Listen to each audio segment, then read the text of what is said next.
Le projet régional d'appui au pastoralisme au Sahel, phase 2, fait suite à la phase 1, dont il en est la capitalisation et la consolidation des acquis. Il est financé par la Banque mondiale dans le cadre de la déclaration de Nouakchott de 2013 relative à la sécurisation du mode d'existence et des moyens de production des populations pastorales et l'accroissement des produits bruts des activités d'élevage dans les pays en vue d'augmenter significativement les revenus des pasteurs et agro-pasteurs. Son objectif de développement est d'améliorer la résilience des pasteurs et des agro-pasteurs dans certaines zones ciblées de la région du Sahel sur une période de 6 ans.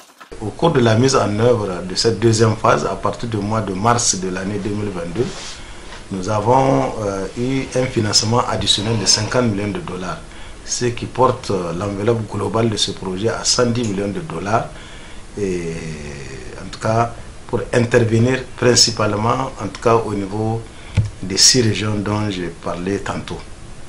Et là, le financement additionnel concerne en fait les financements des activités en lien avec le plan de soutien, c'est-à-dire des activités d'urgence que nous devrons dérouler au niveau des communes extrêmement vulnérables.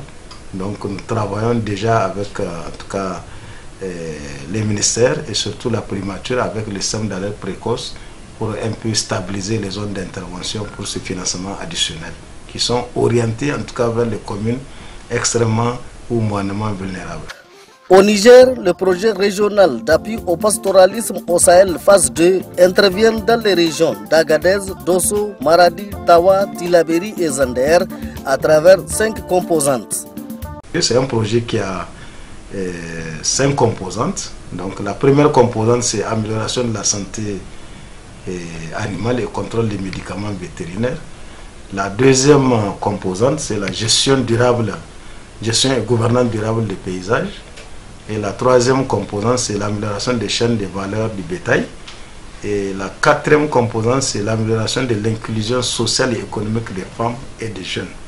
Maintenant, nous avons une 5e composante où nous avons la coordination, les aspects institutionnels, mais aussi la réponse aux crises pastorales. La composante 4, intitulée « Inclusion sociale des femmes et jeunes pasteurs et agro-pasteurs » embrasse plusieurs activités, dont la formation professionnelle dans divers corps de métiers. Cet important volet est mis en œuvre selon un processus qui consiste à l'identification des besoins des bénéficiaires, au ciblage des apprenants, à l'élaboration et ou à l'adaptation des modules, au financement et à la conduite de la formation.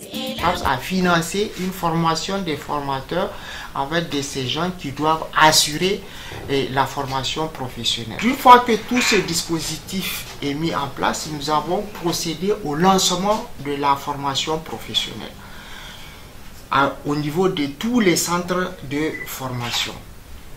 Après le lancement de la formation, il y a un suivi qui est fait au niveau communal, au niveau régional et un suivi au niveau national. Et il y a un atelier, en fait, une évaluation de l'ensemble du processus au cours desquels nous allons voir quels sont ceux qui ont réussi en fait à la formation. Formés, évalués et motivés, les apprenants reçoivent en outre des appuis en kit pour assurer leur réinsertion sociale afin de renforcer leur résilience. Avant, on n'a pas cet esprit d'activité qu'on est en train de mener maintenant. Cet appui du projet PRAPS, on n'a pas eu ça avant. Mais maintenant, alhamdulillah, avec l'arrivée de PRAPS. Yanzu da PRAPS ya zo mun samu ci gaba a garin namu na Keshe ba kamar da ba. Da lokacin nan ko ka samu ka tai bisan mu ba ta wanda muke so. Mun yanzu da mun ka samu horon nan muna samun bisan mu ta na da. Muna kula da lafiyar dabbobin mu ko an ba mu horo yadda muke tuna mu samu bisan ba ta da lafiya muna ganiya. Mai lokacin nan ba mu nan ga kula ma in ba ta da lafiya ban san yadda muke mu ba ta magani ba. Me yanzu da an ka ba mu horo mun samu horo na kwarai yadda muka mu kula mata lahiya an mu ci da ta mu tai kasuwa mu sai da ta abin kwarai ba kamar da ba.